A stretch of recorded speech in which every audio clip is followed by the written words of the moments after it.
ప్రధాన్ గారికి, భక్తవత్సల రెడ్డి గారికి, ఎంఆర్ఓ గారికి, ఎంపీడీఓ గారికి, ఇక్కడికి విచ్చేసినటువంటి ఎంపీటీసీలకు, సర్పంచులకు, అధికారులకు, మీడియా మిత్రులకు ప్రతి ఒక్కరికి పేరు పేరు నా హృదయపూర్వక నమస్కారం.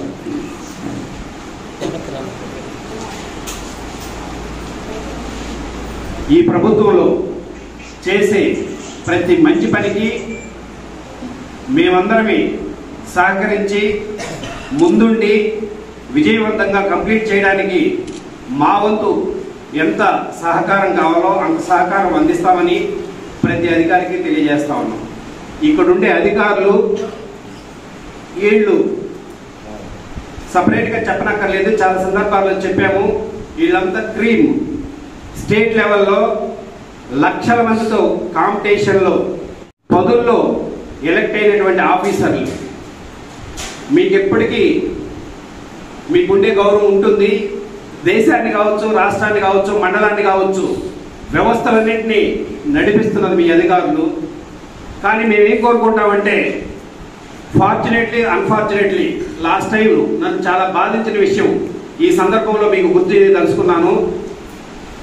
మా మండలానికి ఎంఆర్ఓగా వచ్చిన ఒక భాష అనే ఒక సారు ఎంఆర్ఓ గారు తర్వాత కొద్ది రోజులకి జైలుకి వెళ్ళడం జరిగింది. నేను చాలా బాధపడ్డాను. ఎందుకంటే అధికారులు వ్యవస్థలు నడపడానికి అల్టిమేట్గా వాళ్లే ముందుంటారు, వాళ్లే ఫైనలైజ్ చేస్తారు, వాళ్లే ఉంటారు. రాజకీయ నాయకులనే మేము ఆ టైంలో మా అవసరాల కోసమో, జనాల అవసరాల కోసమో రకరకాలుగా మీ మీద ప్రెజర్ పెట్టచ్చు. దయచేసి రూల్ పొజిషన్ని ఎట్టి పరిస్థితుల్లో డీవియేట్ చేయొద్దని, మీరెప్పుడు ఎక్కడ కలిసినా మా ఆఫీసులు చాలా బాగుండాలని మేము ఎప్పుడు కోరుకుంటాము. ఆ భాషా గారి విషయం నన్ను చాలా బాధించింది. యాక్చువల్గా అధికారులందరికీ, ప్రజాప్రతినిధులందరికీ, అందరికీ కూడా నేను తెలియజేసేది ఏంటంటే, ఏదైతే ఒక రూల్ పొజిషన్ డివేట్ అయ్యిందంటే బలవంతులకి ఎప్పుడు అన్యాయం జరగదు.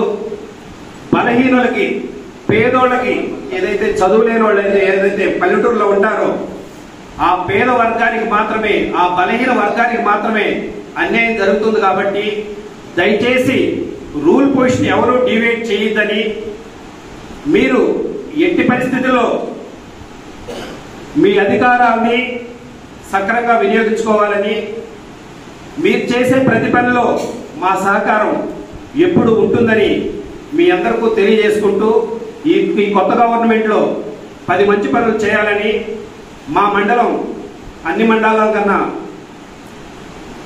ముందుండాలని మనస్ఫూర్తిగా కోరుకుంటూ సెలవు తీసుకుంటున్నాను. మరిన్ని అప్డేట్స్ కోసం మన HN9 టీవీ ఛానల్ ని సబ్స్క్రైబ్ చేసుకోండి.